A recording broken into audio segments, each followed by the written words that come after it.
వీరరసము స్థాపన. రచన ఆచార్య ఖండవల్లి లక్ష్మీరంజనం గారు. శిష్యభావ సహకృతమైన మిత్రభావంచే నాకత్యంతాప్తులైన చిరంజీవి జీవి సుబ్రహ్మణ్యం గారు రచించిన ఆంధ్ర సారస్వతమునందలి వీరరసము అను గ్రంథమును యథాసాధ్యముగా సవిమర్శముగా చదివి ఆనందించినాను. విషయము మహత్తరమైనది, రచయిత పిన్నవాడు. అయినను పిన్న చేతి దివ్య పెద్దదై వెలుగదా అను వేమన సూక్తి ఈ గ్రంథము పట్ల సార్థకమగుచున్నదనియే నా విశ్వాసం. విశ్వవిద్యాలయములలో పరిశోధన పట్టమును పొందదలచిన వారు సమర్పించు సిద్ధాంత వ్యాసము కోవకు చెందినది ఈ రచన. పరిశోధన మందు రెండు మార్గములు గుర్తింపబడుచున్నవి. ఒక అంశముపై నూతనాధారములను కనిపెట్టి వాని సహాయమున క్రొత్త సిద్ధాంతమును ప్రతిపాదించుట ఒకటి, పూర్వాధారములనే సమగ్ర పునర్విమర్శనము చేసి నవ్యాలోకమును ప్రసరింపచేయుట రెండవది. సాధారణముగా భౌతిక శాస్త్రములందు మొదటి పద్ధతియు, కళాత్మక శాస్త్రములందు రెండవ రీతియు గోచరించుచున్నవి. శ్రీ జీవి సుబ్రహ్మణ్యం గారి గ్రంథము ఈ ద్వితీయ కక్ష్యకు చేరి అట్టి రచనలకు చక్కని ఉదాహరణమగుచున్నది. ఆంధ్ర సాహిత్య క్షేత్రమున పెక్కు రసతరంగిణులు ప్రవహించుచున్నను సాహిత్యకులు తరచు శృంగార రసధుని మాత్రమే గుర్తించి కీర్తించుచున్నారు. ఇతర రసములు కొన్ని అస్ఫుటముగాను అంతర్వాహినులుగాను ప్రవహించుచునే ఉన్నను వానికంతగా పరిగణనము జరగలేదు. ఈ లోపమును తీర్చుటకే కాబోలు ఆంధ్రప్రదేశ్ సాహిత్య అకాడమీ వారు ఆంధ్ర సారస్వతమునందలి వీరరసమును గురించి పోటీ వ్యాసములను ఆహ్వానించిరి. నృహరి వాదములేరే ఇతరులు నీ లీలకున్ వాత్రముల్ అనునట్టి చిత్తవృత్తి గలవారైనను చిరంజీవి సుబ్రహ్మణ్యం గారు జంకు కొంకులతో మిత్రకృత ప్రోత్సాహమునకు లోగి ఈ ప్రయత్నము చేసి అకాడమీ వారి బహుమానమును అందుకొనుట ముదావహం. వీరి గ్రంథ రచనా ప్రణాళికను అనుసంధింతము. కావ్య నాటకములందు వీరశృంగారములలో ఒక్కటి అంగిరసము కాదగునని ఆలంకారికుల మతం ఉండనే ఉన్నది. మహాకవులు కొందరి అనుశాసనమును మన్నింపకపోవుటయు మనమెరుంగుదుము. ఏకో రసః కరుణ ఏవ అని భవభూతి అమృతవాణి. వీరమును కూడా దిగద్రావి శృంగారమే ముఖ్యమును పూజుడును, శాంతమే ప్రకృతి రసము, తదితరములు వికృతి రసములను అభినవగుప్తాచార్యులను అలంకారికులలోనే ఏకవాక్యతలేమి తోపింపచేయుచున్నారు. కామమే సర్వమానవ ప్రవృత్తులకును మూలకందమని ప్రతిపాదించు ఆధునిక మనశ్శాస్త్రవేత్తలు భోజునకు సతీర్థులగుతున్నారు. ప్రస్తుత గ్రంథ రచయిత అయిన సుబ్రహ్మణ్యం గారు పిన్నవారయ్యు ధీరచింతకులు, స్వతంత్ర ఆలోచనాపరులు అని చెప్పదగి ఉన్నారు. వీరి మతమున వీరమే సర్వమానసిక ప్రవృత్తులకు బీజభూతము. వీరమునకు స్థాయీ భావము, ఉత్సాహము. కామమే మానవుని ఎల్ల ఇచ్ఛాక్రియాశక్తులకు పునాది అని అంగీకరించిన వారు కూడా వీరము లేనిదే కామము శోభావిహీనమగునని ఒప్పుకొందురు. కావున కామము కంటేనూ మూల ప్రవృత్తి ఉత్సాహరూపమైన వీరమని అంగీకరింపక తప్పదు. ఇట్లు వీరమే రసానాం రసః అని ఒప్పియున్నది. వాదకుశలురైన సుబ్రహ్మణ్యం గారు దీనికి మరొక ఉపత్తిని చూపుతున్నారు. ప్రాణి మనోవికాసమునందు కామము పూర్ణ జీవిత వ్యాప్తి గల ప్రవృత్తి కాదనియు, అది అర్ధజీవితమును మాత్రమే రంజితము చేయగలదనియు వీరు చెప్పుతున్నారు. దీనిని ఎవ్వరునూ కాదనజాలరు. శంకర భగవత్పాదులు ఈ అర్థమును ఇట్లు ప్రతిపాదించిరి. బాలస్తావత్ క్రీడాసక్తః, తరుణస్తావత్ తరుణీసక్తః, వృద్ధస్తావత్ చింతాసక్తః, పరే బ్రహ్మణి కోపి న సక్తః. దీనిలో ఒక అంశముని కవి సార్వభౌముడు శ్రీనాథుడు చమత్కరించినాడు. పనివడి నారికేల ఫలపాకమునంజవి అయిన భట్టహర్షుని కవితానుగుంభములు సోమరిపోతులు కొందరయ్యలౌనని కొనియాడనేరరు. అది అట్టిద లే జవరాలు చెక్కుగీటిన వసవల్చు బాలకుడు డెందమునన్ కలుగంగ నేర్చునే. ఇట్లు బాల్యం అవిధ కామము, వార్ధక్యము అనాదృత కామము అని నిశ్చయింపదగియుండుటచే కామము జీవిత సాకల్యవర్తి అని చెప్ప వీలులేదు. ఉత్సాహస్థారి అయిన వీరమట్లుగాక జీవిత పాత్రమునంతను అన్ని అవస్థల యందును ఏదో ఒక రూపమున ఆశ్లేషించియే ఉండునంట అనుభవ సిద్ధం. కామ ముఖ్య ప్రవృత్తివాదులు ఇట్లు చెప్పవచ్చును. కామమునగా రమణీ ప్రీతియే కాదు, బాల్యమునందలి మాతాపిత్రానురాగము, కౌర్మారమునందలి మిత్రకృత ప్రణయము, వార్ధక్యమునందలి పుత్ర పౌత్రానందము ఇవి అన్నీయు కామభావన యొక్క దశ పరిణామమే అని ప్రతిపాదింతురేమో. ఇది మాకును ఇష్టాపత్తియే. ఒక భేదము మాత్రము నిరూపింతుము. కామము ఇచ్ఛారూపమై భావములోనే పర్యవసించును.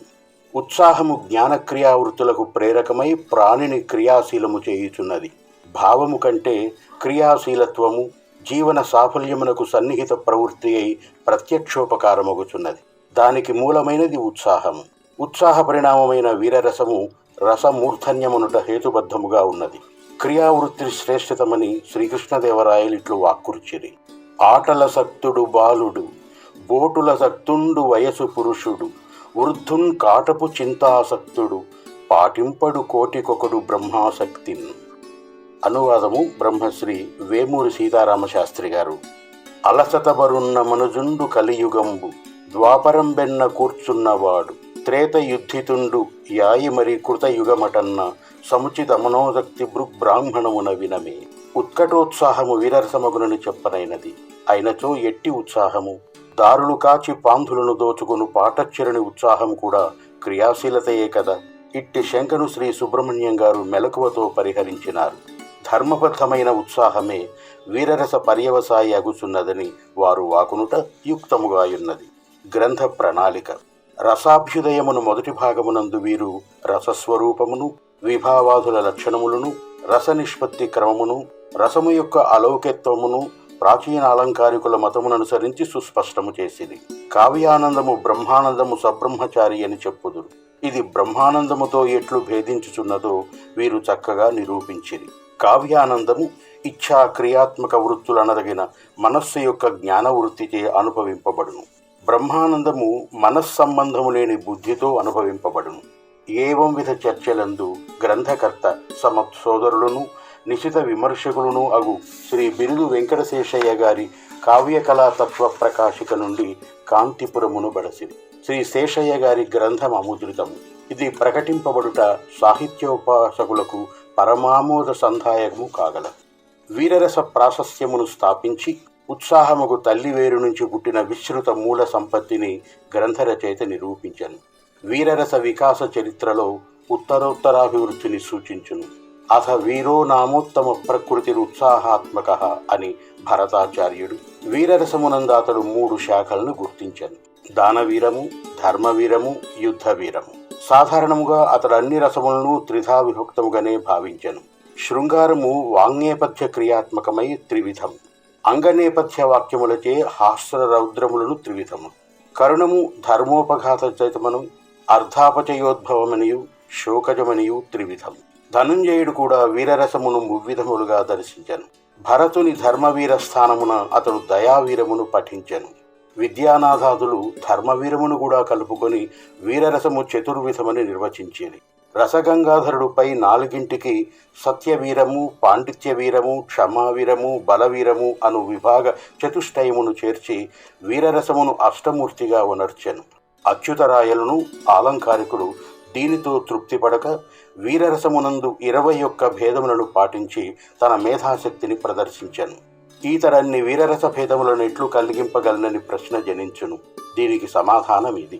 ధర్మబద్ధములైన ఉత్తమ ప్రయత్న బీజములెన్ని కలవో అన్నియూ తత్తన్నామక వీరమునకు స్థాయీభావములు కాదగని ఉన్నవి.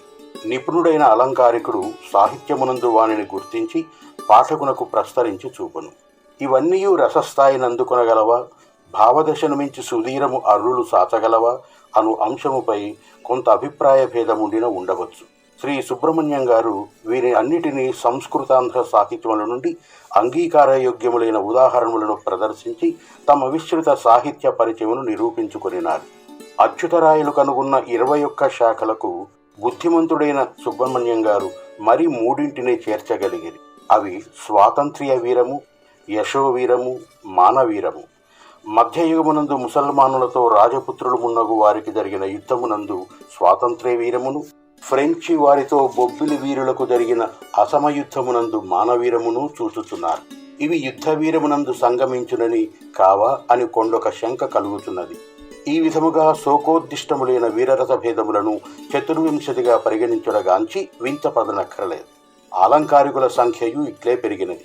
భరతాచార్యుడు ఉపమ, రూపకము, దీపకము, యమకము అని 4 అలంకారములను మాత్రమే గుర్తించియుండ ఆనంతరింగులకు అలంకారికులు అలంకార విభాగమును 108 వరకు పెంచుట మన మెరిగిన విషయమే. వీరరస స్వరూపమును తద్భేదములను స్థాపించి శ్రీ సుబ్రహ్మణ్యం గారు ఆంధ్ర వాంగ్మయమునందు వీరరసోల్లాసమును సందర్శించుటకు పూనుకొని విశేష కృషి సల్పిరి. ఆంధ్ర మహాభారత రామాయణములోని ముఖ్య రసము వీరరసాంతర్భావితమని వీరు సయుక్తిముగా నిరూపించింది. ఇతర గ్రంథకర్త గారు ప్రశంసనీయమైన స్వతంత్రాలోచనమును సాహస నిర్ణయములు చేయు శక్తియు ప్రదర్శించింది. మహాభారతము శాంతరస ప్రధానమని, రామాయణము కరుణ రసాత్మకమని ఆనందవర్ధనాదులకు ప్రాచీన అలంకారికులు నిర్దేశించిరి. సుబ్రహ్మణ్యం గారు సవినయముగని వీరి యుక్తులను ప్రఖ్యాజ్ఞానం చేసి ఈ మహాగ్రంథములందే అంగిరసము ధర్మవీరమని, శాంత కరుణములు దీనికి అంగములుగా భాషించుచున్నవని సాగించిన చర్చ సోపపత్తికము గంభీరమునై ఒప్పుచున్నది. ఆంధ్ర వాంగ్మయనందు భారత భాగవతములకు సర్వాతిశాయి అయిన ప్రజాదరణ ఉన్నది. భాస్కర రామాయణమునకు వానితో తుల్య ప్రతిపత్తియున్నట్లు తోచదు. ప్రస్తుత రచయిత ఈ 3 గ్రంథములను శిఖరభూతములుగా భావించి రత్నత్రయమని పేరిడి విశిష్ట విచారణ చేయుట ప్రశంసనీయముగా ఉన్నది. విషయ వివేచన సౌకర్యమునకై తదితర గ్రంథములను వస్తుకావ్యములు రసకావ్యములుగా విభజించుకొని చర్చ సాగించింది. తాము ఉద్దేశించిన వస్తుకావ్య లక్షణము నన్నెచోడ మహాకవి భావించినది కాకపోవచ్చునని వీరు ముందే నుడివిరి. కథాప్రధానములై పెక్కు ఇతివృత్తములతో మాలియాలకు బసవపురాణాది గ్రంథములను వస్తుకావ్యములుగా గైకొనిరి. ఇతివృత్తైక్యము కలిగి ఏకనాయకముకు కావ్యజాతమును రసకావ్యములుగా వీరు పరిగణించిరి. నిర్వచనోత్తర రామాయణము, పలనాటి వీరచరిత్ర వంటి వారిని ఈ శ్రేణి యందు చేర్చుకొనిది. వీరరస కావ్యములని ప్రత్యేక వ్యపదేశమునకు అర్హములైనవి బహుళముగా ఆధునిక యుగమునందే వెడలుట గమనార్హము. రాణా ప్రతాపసింహ చరిత్ర, అమరసింహ చరిత్ర, శివభారతము వంటి మహాకావ్యములు ఈ యుగమునందే వడలినవి. శ్రీ మధునాపంతుల సత్యనారాయణ శాస్త్రి గారి ఆంధ్ర పురాణము కూడా ఈ కోవలో చేర్చదగినదని భావించును. తిరుపతి వెంకట కవుల బుద్ధ చరిత్రము శాంతరస కావ్యమని సామాన్యముగా తలంతుము. అయినను కుశాగ్ర బుద్ధి అయిన శ్రీ సుబ్రహ్మణ్యం గారు గౌతమ బుద్ధిని దయావీరునిగను జ్ఞానవీరునిగను అన్వయించుతున్నారు. ఇదియూ కాదనలేము. శాంతము ఇతర రసముల వలె చర్వణయోగ్యమైన రసమా అను విషయంపై అలంకారికులలో భిన్నాభిప్రాయములు కలవు. శాంతస్థాయి భావమైన శమము సర్వమనోవృత్తి ప్రశమన రూపమైనదైనతో నిష్క్రియమై నిర్వ్యాపారమై ఉండును కాన రసానంద ప్రతీతి ఎట్లను శంక జనించును. భరతాచార్యుడు శాంతముని ఇట్లు ప్రతిపాదించను. అథ శమో నామ శమస్థాయి భావాత్మకో మోక్ష ప్రవర్తక సతు తత్వజ్ఞాన వైరాగ్యాశయ శుద్ధ్యాధిభిర్విభావై సముత్పద్యతే. తస్య యమాధ్యాత్మ ధ్యాస ధారణోపాసన సర్వభూత దయాలింగ గ్రహణాభిరనుభావైరభినయ ప్రయోక్తవ్య వ్యభిచారణాశ్చ నిర్వేద స్మృతి ధృతి సర్వాశ్రమ శౌచ స్తంభ రోమాంచాదయ. నయత్ర దుఃఖం న సుఖం న ద్వేషో నాపి మత్సరః నమః సర్వేషు భూతేషు శశాంతః ప్రథితో రసః.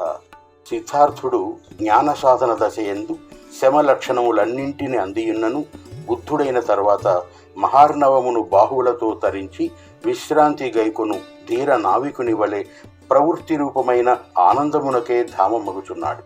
అతడు దుఃఖమయమని ప్రపంచము నుండి నివృత్తుడు కాలేదు. సముడై ఎవ్వడు ముక్త కర్మ చేయుడై సన్యాసియై అని వర్ణింపబడిన శుక యోగేంద్రుడి వలె ప్రకృతిలో లీనుడూ కాలేదు.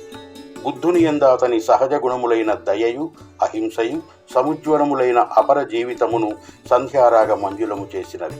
కావున బుద్ధ భగవానుని మహాత్మాగాంధిని దయావీరులుగా ఎన్నుటయే లోకహృదయమునకు తృప్తినొసంగును.